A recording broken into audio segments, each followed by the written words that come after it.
The recent launch of the Trash-Free Waters project in Pensacola marks the beginning of a local renaissance of environmental cleanup and protection. WUWF reports the goal of this project is to put people to work to conserve local waterways and develop a plan to reduce litter at the source.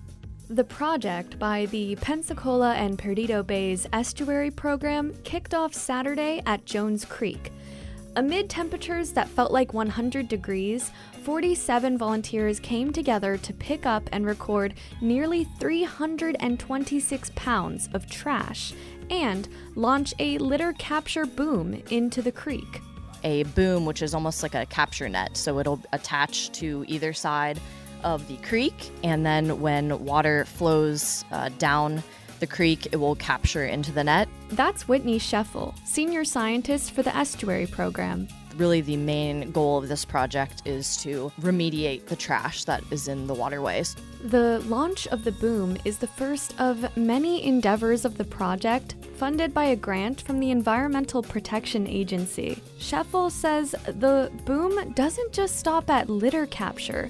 It will also allow for data capture in order to track and find the source of the litter. And we will have regular monitoring for this as well. So we will be enumerating what is in the net, and we'll also be capturing, the different types of litter that we are getting in the creek. Once the primary sources of the litter are discovered, the team will work to create change in community waste disposal.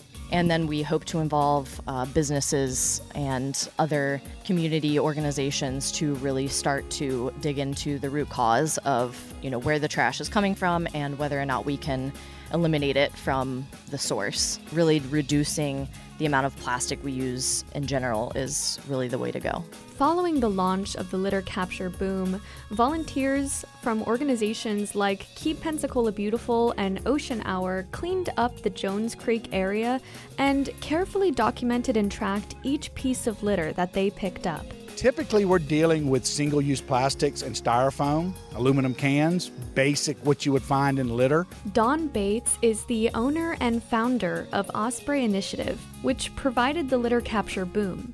Then occasionally you get the weird stuff. Anything that floats will become litter. Dead animals always freak you out. A possum that's been in the water for a little while, if you don't think a zombie is under the water, they'll freak you out a little bit. I guess our wildest thing is we actually found a crematory urn. Baby dolls, the weirdest baby dolls. So we find a lot of neat stuff like that. Bates emphasizes that the work done to clean litter inland means less litter downstream in our oceans. I think what people need to understand is all surface litter in a parking lot, wherever, is coming to our water. Stormwater conveyed litter, if it's running off the surface, is going through open pipes to the small creeks, to the big creeks, to the rivers, here to the Gulf of Mexico. Any piece of litter you see on the ground is coming to our water at some point. Of course, I know a lot of people have seen, videos and pictures of plastic, being ingested by birds and turtles and other wildlife. Again, Whitney SCHEFEL. She says litter can be ingested and cause health issues for wildlife or become dangerous entanglement hazards. Not only does waterborne trash impact wildlife, but it impacts humans as well, as it infiltrates the water and food webs. And it also breaks down into little pieces that are called microplastics, which can be, in our water, drinking water potentially, and that can, of course, cause issues in the long run. Ultimately, the goal of the Trash-Free Waters project is to prevent such litter from becoming waterborne in the first place. To find out more about how to volunteer, visit the full story on our website, wuwf.org.